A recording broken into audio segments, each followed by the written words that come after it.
Yo, what is going on, everyone? My name is Nick, or the Notorious Fantasy, and in today's video for you guys, 2021 way too early wide receiver rankings. This video has actually taken me a couple of days to honestly think about before I constructed this full list here of my top 12 guys. If you guys are interested in maybe seeing the top 24, I could do another video in the future. You just have to let me know down below in the comment section. If you guys end up enjoying this video, please make sure to hit that subscribe button down below. Not only is it free, I put out content pretty much every single day to help you guys win your 2021 now fantasy football championship. So without further ado, let's get into it. Now, just like every year, when you're making a rankings list in January, February, pretty much any single month except for August, they are going to be out of date. One of these guys is going to inevitably break their toe ice skating or something.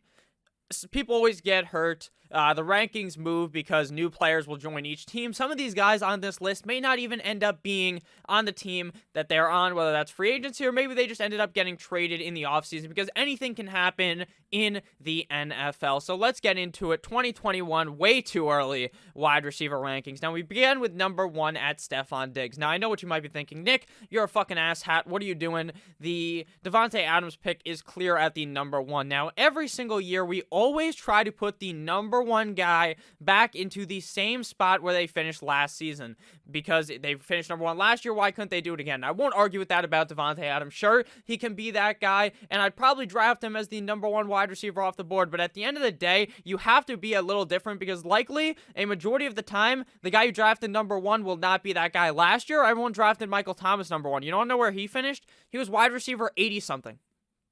Sure, he got hurt, but even when he was playing, he just wasn't getting those numbers that Michael Thomas was getting in 2019. Same thing happened in 2019. Everyone was really much on board with Davante Adams, and it wasn't Davante Adams. It ended up being Mr. Michael Thomas, or people thought it was going to be D-Hop. It ended up being Michael Thomas. So it's always a little different, so I like to try to differentiate my number 1 overall wide receiver. But again, these top 4, top 5 guys are just the upper echelon level at the wide receiver position. Stefon Diggs moseyed on his way from Minnesota in the cold weather all the way to another cold place in Buffalo in the offseason, and this proved to be one of the best moves for the young man's career. Right now, he's coming off the board as wide receiver number 5, but again, those numbers are fucking...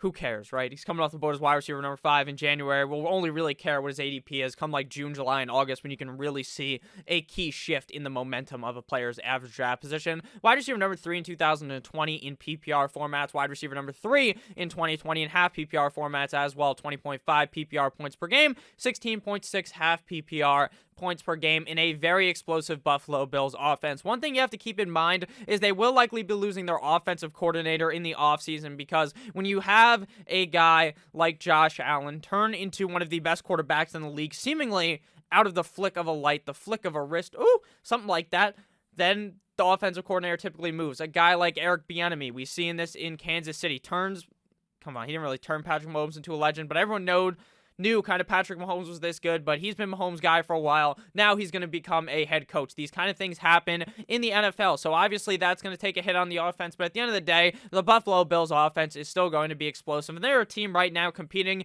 to win the Super Bowl this season. He played 16 games this year, not missing a single one, 127 receptions on 166 targets, 1,535 receiving yards, 8 total touchdowns, and 1 rushing yard. Now, I do include rushing yards, fumbles, all that jazz in this video. Is it very important? No, but then you can kind of figure out why the guy's PPR points are significantly lower, because they maybe had a fumble, they lost a couple points, or because they have an extra 0.01 point because they got 1 rushing yard. 328.6 PPR points in 2020 and 265.1 half PPR points in 2020. So I think 2021 is going to be an even bigger year for Mr. Stefon Diggs in Buffalo. I can see yet another explosive season, and to me, every single week, it seemed like the floor was very safe on a weekly basis, and the ceiling was the goddamn moon because of how well he worked out with Josh Allen. So I think this Buffalo Bills offense is going to continue to get better, and Stefon Diggs in the second year in the system will play even better than he did in 2020, which is going to be kind of hard because wide receiver 3 is a very good spot. At number 2, we have Davante Adams, Green Bay Packers wide receiver, currently coming off the board as wide receiver number 1 in PPR last year, as well as wide receiver number 1 in half PPR. He averaged 25.6 PPR points per game, as well as 21.5 half PPR points per game. Now, at this point of Davante Adams' career, I'm going to kind of pencil him in to miss at least a game.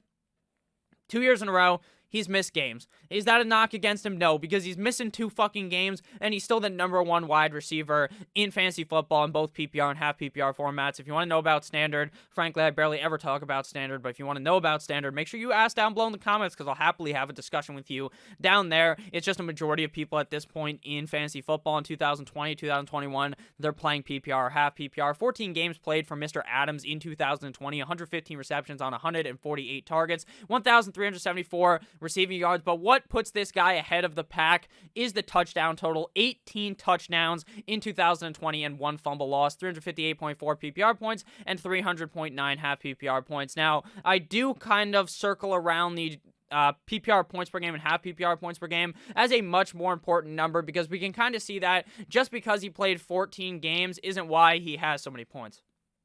Same thing can be said for a guy, oh, he played 16 games. Was he playing actually really good in these 16 games? Is that why he has so many points? Or is it because he played 16 games and most guys are playing like 13 through 15? Because inevitably guys are going to end up getting hurt. So that's why I kind of have that number up top with the PPR and half PPR points per game. Adams is going to step into another great spot again next season. The Packers, just like with the Buffalo Bills, are hunting their way. Sorry that I punched the mic. Are hunting their way to the Super Bowl this year. And I think that Davante Adams is going to have yet another outstanding year with Mr. Discount Double Check Aaron Rodgers in 2021. At number 3, we have Tyreek the Freak Hill of the Kansas City Chiefs. ADP right now, wide receiver number 2. Now, last year, I was kind of undervaluing Tyreek Hill because I felt as though his discrepancy on a game-to-game point per basis was definitely pretty strong. We saw him in 2019 kind of have those really big games where he is just absolutely kicking the ever-living shit out of a defense, and they are asking for mercy.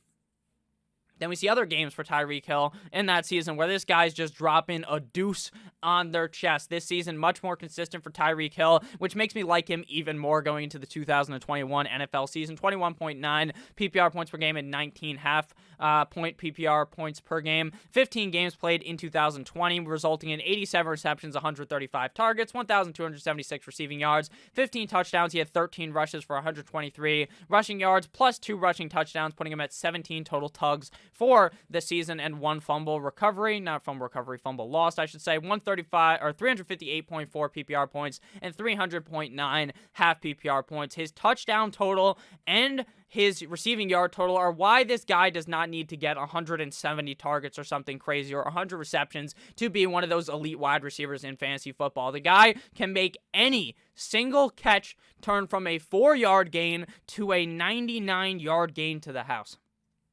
He can make a cornerback look like they've never played football before. He'll make a corner miss, then he'll make the safety miss, and then there'll be another safety to try to save his ass. It doesn't matter because Tyreek Hill, the cheetah, is way too fast. Ka-chow. Lightning McQueen style. I like Tyreek Hill a lot next year at wide receiver number 3. At number 4, we have Calvin Ridley of the Atlanta Falcons, currently coming off the board as wide receiver number 7. Now, here's where we get some definite variance compared to the rest of the crowd, compared to me, as well as some variance in the quarterback room in Atlanta. They likely are going to be having a new head coach. Will Matt Ryan be the guy in 2021? Personally, I believe so. I think they end up either drafting a player or bringing in another quarterback to be that guy in 2022, but I think that the cap hit is too strong on Mr. Matty Ice Baby for them to go ahead and replace him this season. Currently wide receiver number 5 in 2020 in PPR formats, wide receiver number 4 in half PPR formats in just 15 games, 18.8 PPR points per game and 15.8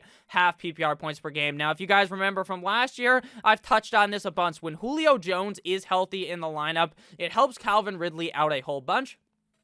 Julio was not there for a lot of the season, which hurt Calvin Ridley. But Calvin Ridley, in my opinion, is clearly the wide receiver 1 on this team, at least as far as I'm concerned for fantasy football. Julio Jones, who we're going to talk about later, will always be relevant in fantasy football because he has the extreme levels of talent that other wide receivers just simply do not have. And with Matt Ryan, you can have a 1-2 punch of Calvin Ridley and Julio Jones, both finish inside the top 12, even the top 5 in fantasy football on any given season. 90 receptions, 143 targets, 1,374 receiving yards, 9 touchdowns, and 1 rushing yard. I was really beating the drum for Calvin Ridley in the offseason for the 2020 NFL season for fantasy football, and he paid dividends, playing fucking amazing last year. Again, wide receiver number 5 in PPR, wide receiver number 4 in half PPR. I think he's going to be able to easily repeat, as he is on an offense that likes to sling the rock. 281.5 PPR points as well as 236.5 half PPR points in 2020. At number 5, we have DeAndre Hopkins of the Arizona Cardinals, ADP wide receiver numero 4. If you guys have ended up enjoying this video thus far, since we're about 10 minutes in, please make sure that you guys do end up hitting that subscribe button down below. Not only is it free, I'm putting out this content pretty much every single day to help you in your fantasy season, but it's also going to help you guys understand the NFL draft, as well as any offseason moves going around in the National Football League. Now, I talked about earlier at the beginning of the video, hey guys, there's going to be some trades, there's going to be some shit that happens. Now, normally, the NFL is not like the NBA, like we saw today, where James Harden gets moved, there's like a 3-way trade. You never see that shit in the NFL. But what we saw last year was DeAndre Hopkins getting traded for a used condom to the Arizona Cardinals, so things are going to end up happening. Wide receiver number 4 in 2020 in PPR, wide receiver number 5 in half PPR formats for Mr. DeAndre Hopkins. This guy completely butt-fucked my expectations. I thought DeAndre Hopkins was going to be good, but I did not expect him to be able to move. Same thing with Stefon Diggs in a COVID offseason from team to team and ball out. I thought he would be good, but he played better than what I thought, even though maybe I had him ranked as wide receiver 5 anyways. Like, he kind of just did exactly what I thought he would do, but he kind of did better because I didn't think he would be as safe. He was very consistent with Kyler Murray in this Arizona Cardinals offense. Things to worry about this offense is there's chatter about Cliff Kingsbury getting fired. I don't think that's going to end up happening, but again, don't necessarily buy into completely what Twitter's talking about, because if you're reading Twitter, people fucking hate Cliff Kingsbury. 18 PPR points per game, 14.4 half PPR points per game for Mr. DeAndre Hopkins. This guy made one of the most incredible catches you've ever seen on the fucking gridiron this season when this man mossed, was it 3 guys? Maybe it was 4 guys on the Buffalo Bills. His black gloves, I believe they're either black or they're white. His gloves just going through a sea, and he just caught it, the ball. It was one of the craziest catches I've ever fucking seen in my life. And he is in an offense that has one of the better quarterbacks in the NFL, so I think DeAndre Hopkins can easily repeat the success, as DeAndre Hopkins has been a very good fantasy option in Houston as well as in Arizona. 115 receptions in 16 games in 2020 on 160 targets, 1,407 receiving yards, 6 touchdowns, 1 rushing yard, and 3 fumbles. Obviously, some of these guys are going to fumble 3, 4, 5 fucking times, and at the end of the year, you're never even going to remember. But during the season, when it happens, obviously, it's a bit aggravating. His touchdown total being so low, I think, will actually increase, even if the receiving yards go down in 2021. 287.8 PPR points and 230.3 half PPR points. To me, DeAndre Hopkins and all these guys above him are kind of just no-brainers at this point as being top 5 guys, at least in my opinion, for fantasy football in 2021. Next guy here, we got Metcalf. DK Metcalf, Seattle Seahawks wide receiver, ADP wide receiver, numero 6. Now, the DK Metcalf and friends of Seattle have let go of Schottenheimer, their offensive coordinator. Shoddy like a melody in my head is fucking gone. But does that really affect DK Metcalf? Probably not. I mean, even if they try to run the ball a bunch of times, it doesn't seem to matter because Metcalf is the clear alpha on this team. Wide receiver 7 in 2020 in PPR. Wide receiver 7 in half PPR as well in the 2020 fantasy football season. 17 PPR points per game and 14.4 half PPR points per game. Now, I'll probably end up making a video soon called Way Too Early Busts for 2020 fantasy football at the wide receiver position. And the number 1 guy on that list, 100% in my opinion, maybe Odell will be that guy, because Odell will just never be good in my opinion since he was a Giant. Just nothing's going to happen. But it's Tyler Lockett. Tyler Lockett is boom or bust to the fucking maximum. This guy is scoring like 6 points or he drops 40 or 30 or something redonkulous. All right, DK Metcalf has been very fucking consistent as of recently, and I think we see DK Metcalf put up another great year in 2021 after an outstanding rookie performance in 2019 and building upon it in 2020. He had 17 PPR points per game and 14.4 half PPR points per game in 2020. He played all 16 games. He's not going to have a ridiculous amount of targets in this Seattle offense. Why? Because they like to establish the run. Pete Carroll literally said after they lost that Rams game, he went on, what is that called? press conference. He's talking to the media. The media's my phone. He's talking. He's like, hey, you know what we got to do in 2021? We got to establish the run again.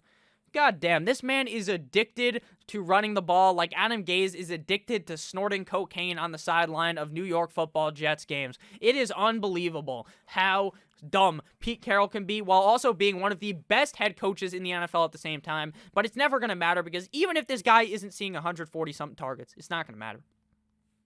The touchdowns will be there. The insane throws from Russell Wilson that are breathtaking, where he throws a fucking rainbow that the Lucky Charms mascot is standing at the other end, but it's not the Lucky Charms mascot. It's DK Metcalf with his hands open.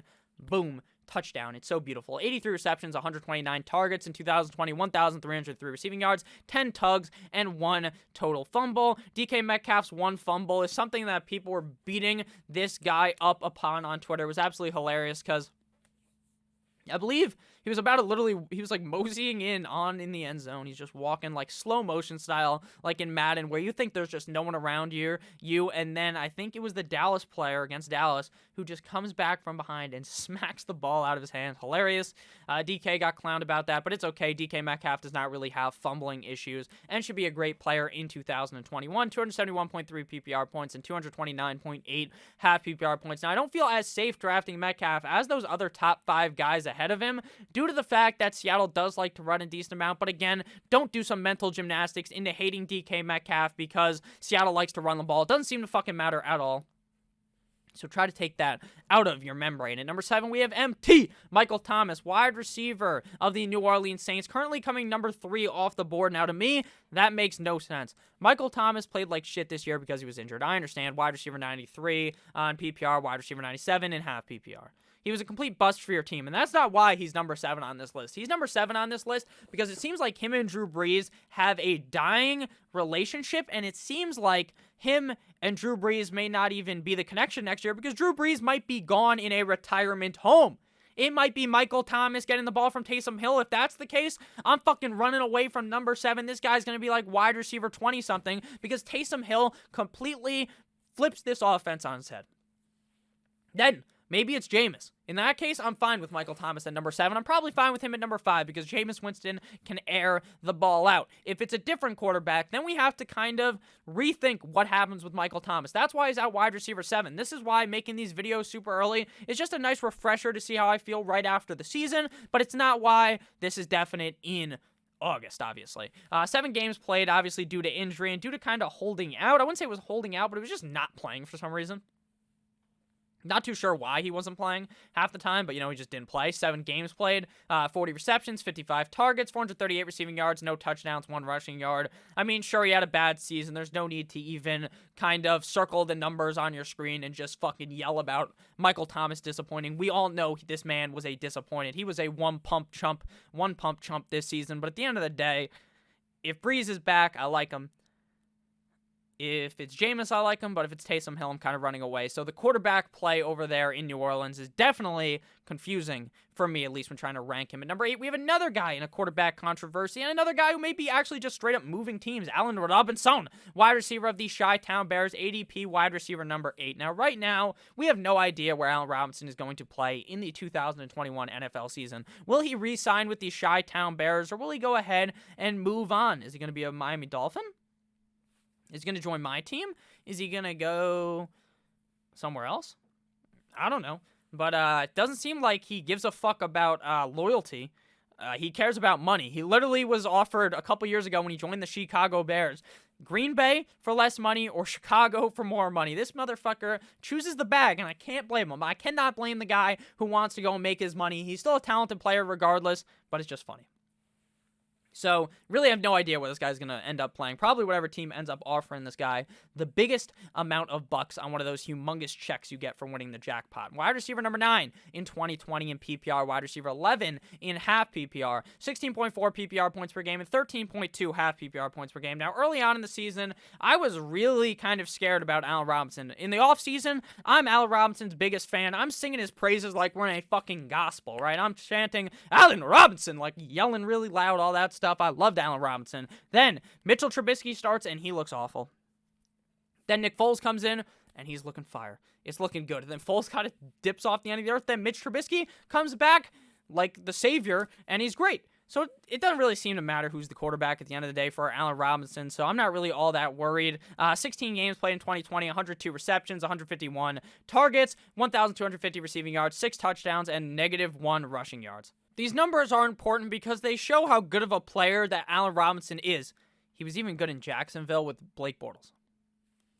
So you should have known that already, but not that you had to know that he was good in Jacksonville, but you just had to know that this guy's a great player and that it really doesn't matter where this guy ends up. 262.9 PPR points, 2020, 211.9 half PPR points. So regardless of where he lands, we'll obviously move him a couple of spots in the rankings. Could move him up to be a top 5 guy if he ends up in an amazing spot. Could move him down to like 14.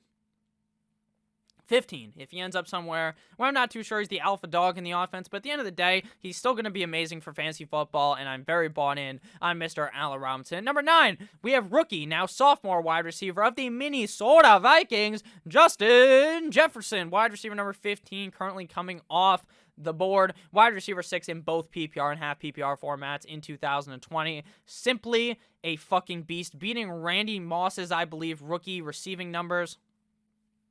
Unbelievable. Unbelievable. On a offense that's centered upon running, that has a wide receiver 1 that him and Kirk Cousins, I'm sure, make out like Tom Brady makes out with his son. And he's still great. It's amazing. It is a miracle, but it could have easily been seen coming because Stefon Diggs was gone and someone had to fill the void, but a lot of people weren't sure Justin Jefferson would be able to do it instantly, and I was one of those people. I was one of those guys that said it's going to take a couple of games for Justin Jefferson, and Justin Jefferson was disappointing early on in the season, but then, just like a cock on Viagra, this guy rose to the occasion and started balling. 17.1 PPR points per game, 14.4 half PPR points per game, and that's with his first, 3 games. This guy's fucking sleeping like he's on a Tempur-Pedic mattress for the first couple of games of the season. 88 receptions, 125 targets, 1,400 receiving yards, 7 tugs, 2 rushing yards, and 1 total fumble on the season for Mr. Jefferson. 274.2 PPR points and 230.2 half PPR points in the 2020 fantasy football season. Justin Jefferson seems like maybe even the alpha dog over Adam Thielen. Now, Thielen's always going to get these safe receptions, but Justin Jefferson is the big play guy in this Minnesota Vikings offense. He's capped, in my opinion, from really being a top 5 guy by the fact that Thielen's going to be there as well as Cooks for the foreseeable future, and that Kirk Cousins isn't all that great. But even with Kirk Cousins being a game manager, Jefferson still is flourishing. So I really don't understand why his ADP is so far back at wide receiver numero 15. At number 10, we have Julio Jones, Atlanta wide receiver, ADP number 9 wide receiver off the board right now. Julio is always going to be a top 10 wide receiver in fantasy football. Death tax is Julio Jones' top 10 wide receiver because when he's healthy, he plays like it. Wide receiver 52 on the season and wide receiver 53 in half PPR. But at the end of the day, can't be too pissed off about that because the guy only played 9 games, 16.2 PPR points per game, and 13.4 half-point PPR points per game. 51 receptions on 68 targets for 771 receiving yards and 3 total touchdowns. Julio Jones is just one of those guys that he's going to continue to get up there in age. He's never going to score fucking touchdowns, but it doesn't matter because the guy is a target machine who gets a whole lot of receiving yards. He almost had 800 receiving yards in 9 games.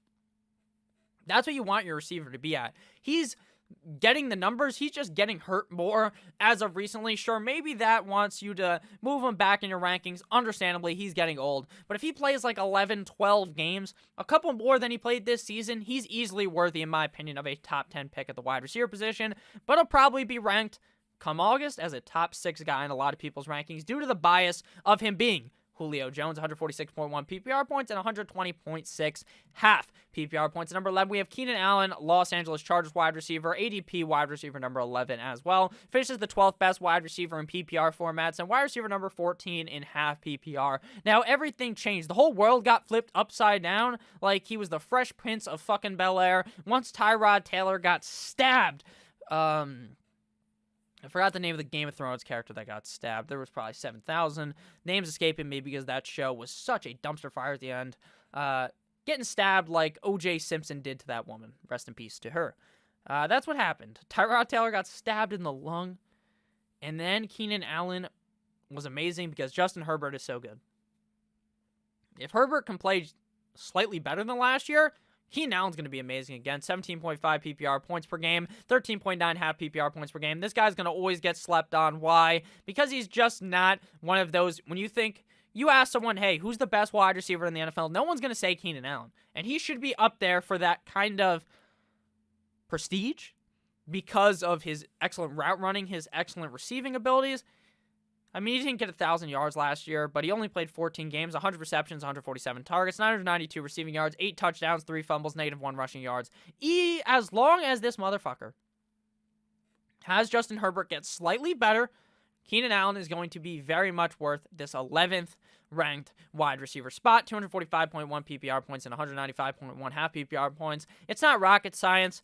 If Justin Herbert is somewhat as good as he was last year, and if he improves, Keenan Allen has that potential to be a top 5 guy. Final guy at wide receiver number 12, we got A.J. Brown of the Tennessee Titans, ADP wide receiver number 10. I was kind of bought off of A.J. Brown last year because I felt as though Derrick Henry would really have a dominant season, which he did. But A.J. Brown still ate like Ezekiel Elliott on Thanksgiving dinner. Wide receiver 14 in PPR this year. Wide receiver 12 in 2020 and half PPR. Very dominant, even in a run-heavy offense. 17.2 half PPR points per game and 14.8 half-point PPR points per game. 14 games played in 2020, 70 receptions, 106 targets, over 1,000 yards, 11 touchdowns, and 2 fumbles. 241.5 PPR points and 206.5 half PPR points. Now, depending on what happens with Corey Davis, I think he's going to move because they didn't re-sign him, but he could stay there, and that kind of just leaves A.J. Brown in limbo here, wide receiver 12. I see a lot of upside with him, but there's going to be games where he has really bad game because where he has really bad game. It's like I don't even know how to fucking speak English. Where he has a really bad game because Derrick Henry just goes fucking crazy. But then there's going to be other games where they have to air the ball out and A.J. Brown does good. So at the end of the day, a very safe wide receiver at wide receiver number 12. Thank you guys all so much for watching this film. Actually, this wasn't a film. A film's like a couple hours long, an hour and a half. This was more of a TV show. So hopefully you guys enjoyed this around 25, probably 26, 27, 28. 29, 30, I can do math, long video. So I hope you guys did end up enjoying. I love you all. Make sure you hit that subscribe button if you did end up enjoying. Make sure you check me out on Twitter at NotoriousSFNTSY. I love you all. Have a great rest of your guys' day. As always, goodbye.